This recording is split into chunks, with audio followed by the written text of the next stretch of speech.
दिल्ली सरकार ने इलेक्ट्रिक बसों को खरीदने की मुहिम को तेज कर दिया है, लेकिन इस पूरी प्रक्रिया में इतनी भूल भुलैया है कि डीटीसी के कर्मचारियों और ट्रांसपोर्ट ट्रेड से जुड़े लोगों को बात गले से नहीं उतर रही है। इस पूरी प्रक्रिया में दिल्ली सरकार के कई झोल देखने को मिल रहे हैं, जो दिल्ली सरकार की नीयत पर सवाल खड़े कर रहे हैं।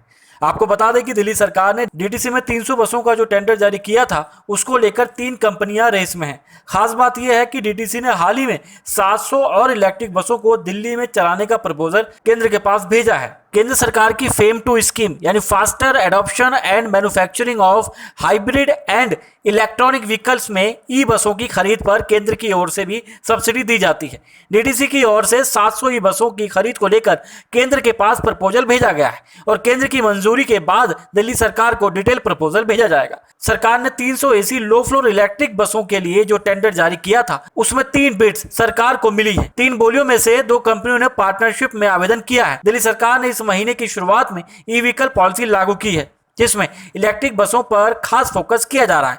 हाल ही में डीटीसी की 1000 नई बसों के लिए भी टेंडर ओपन किया हुआ था, जिसमें 2 कंपनियां रेस में हैं। दिल्ली सरकार ने डीटीसी की इन नई 1000 बसों की मेंटेनेंस के लिए भी अलग से टेंडर जारी कर दिया है। कंपनी को 12 साल की जिम्मेदारी दी जाएगी और टेंडर शर्तों में इसका जिक्र किया गया है। आने वाले समय में डीटीसी के बेड़े में सीएनजी के साथ साथ इलेक्ट्रिक बसें भी शामिल होंगी। डीटीसी की 300 इलेक्ट्रिक बसें 1000 क्लस्टर ई बसों के अतिरिक्त होंगी, जिन्हें पहले से ही मौजूदा बेड़े में जोड़ा जाना तय है। ऐसे में सवाल यह है कि मीडिया में दिल्ली सरकार 1000 एसी बसों को क्लस्टर के तहत लाने की बात कर रही है, तो क्या उसके लिए दिल्ली सरकार बसें खरीदेगी? यदि हाँ, तो क्यों? क्लस्टर बसें निजी कंपनियों के द्वारा संचालित हैं। ऐसे में दिल्ली सरकार क्यों उनके लिए बसें खरीदेगी? यदि क्लस्टर के लिए बसें दिल्ली सरकार खरीदेगी, डिपो भी डीटीसी के ही दिए जाएंगे, कंडक्टर भी डीटीसी के ही होंगे, तो आखिर क्लस्टर की जरूरत ही क्या है? दिल्ली सरकार क्यों दिल्ली में सिर्फ डीटीसी को प्राथमिकता नहीं दे रही? आखिर क्यों क्लस्टर को घर जमाई की तरह पाल रखा है, जब सारा खर्चा सरकार को ही करना है? और वहीं यह क्लस्टर महाशय सरकार को खाली बसें सड़कों पर दौड़ाकर चूना भी लगा रहे हैं। वहीं दूसरी तरफ बड़ा सवाल यह है कि जिस सरकार ने अपने कार्यकाल में एक भी बस नहीं खरीदी, क्या वह इस साल तक बताई जा रही 2000 से अधिक बसें खरीद पाएगी?